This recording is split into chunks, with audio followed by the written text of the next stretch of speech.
we have a special session now with community leaders and elected officials.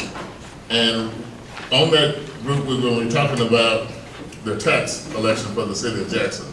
And so we're going to ask the following to raise their hand, and then we'll let them come in the order in which they are on the program.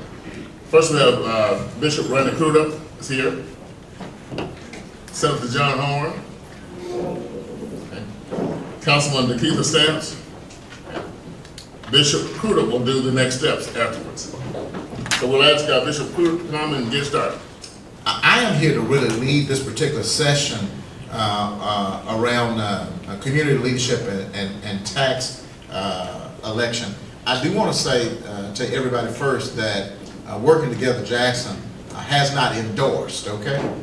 Let me just get that up front, okay? We have not endorsed the tax increase. We are actually doing work around that, talking to folks, really trying to understand exactly what is going on around this, polling our own people as well to see, what is their concern, desire, heart about this. And so today, as we bring forth Senator John Horn and also Councilman Stamps, then this is a part of our continuing effort in relationship to that. I also want you to know that we also have a meeting Friday morning with a number of business folk here in town too about this to get another sense of this from some of our business community around here as well. And so it is a part of our due diligence around this particular issue. Bishop Crudup and Working Together Jackson asked me to come out as the author of the legislation from 2 years ago that established a 1-cent sales tax. Talk a little bit about it and try to provide as much input as I can. And quite frankly, ladies and gentlemen, I only brought 40 copies of this thing because I didn't anticipate that we'd have as great a crowd as we have. Well, we're back again. We've come a long ways from that meeting we had downtown at Mississippi College School of Law. We were running. You made us sign the paper, but I appreciate the opportunity to come back. Okay.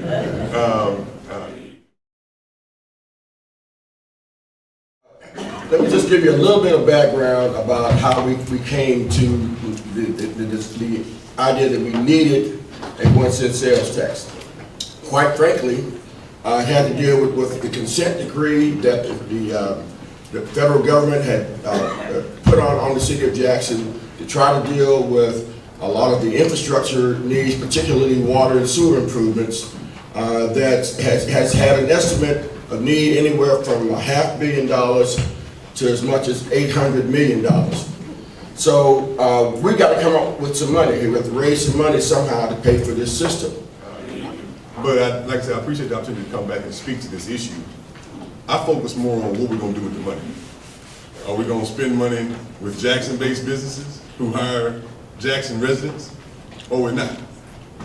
Because in the implementation of this, we have to use this opportunity to help us solve more problems than just fixing some infrastructure.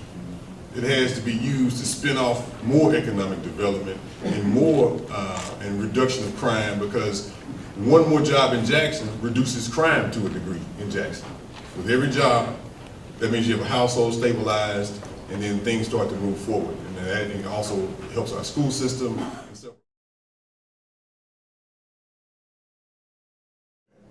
Now, what is it expected that this money would generate?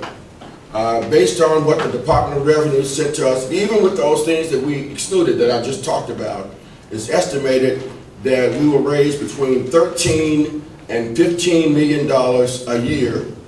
And the act would take place and be in place if it's approved by the citizens for a period of 20 years.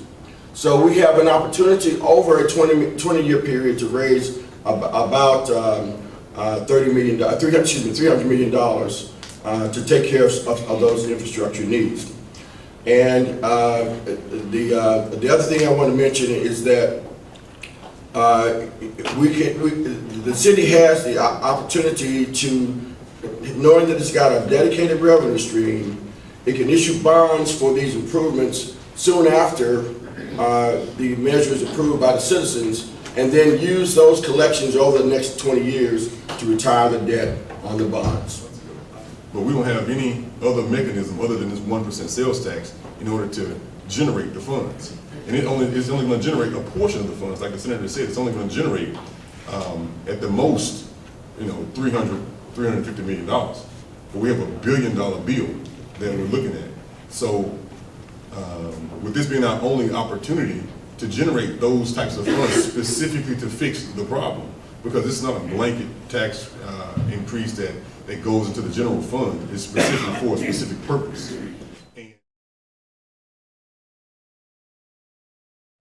Says the commission is required with input from the municipality to establish a master plan for road and street repair, reconstruction and resurfacing projects based on traffic patterns, need and usage, and for water, sewer, and drainage projects. Okay, so that's what the purpose of the legislation is for. And then working with the commission and the city of Jackson, that master plan will reflect how those improvements are going to roll out. As Councilman Stamps mentioned, the city is now coming up with a priority list of projects so that each ward councilman will understand what improvements are going to be made in his or her ward, and they can also convey that information to the citizens of each respective ward. Now, so I'm going to try to go down the list and tell you first what the tax doesn't cover. Okay, it doesn't cover any purchase you make in a restaurant. It doesn't cover any expenditure you have on a hotel. It doesn't cover any groceries that you would want to go to the grocery store and buy. And because we don't tax prescription drugs or gasoline at 7%, it doesn't cover any of that. It also doesn't cover your cable bill, your phone bill, or any of that. So, but if you go to the store and buy a can of motor oil, if you go to the store and buy some detergent, if you go to the store and buy some picnic supplies, you'll pay 1% more for that if the citizens approve the tax. Years ago, we passed it in 2011.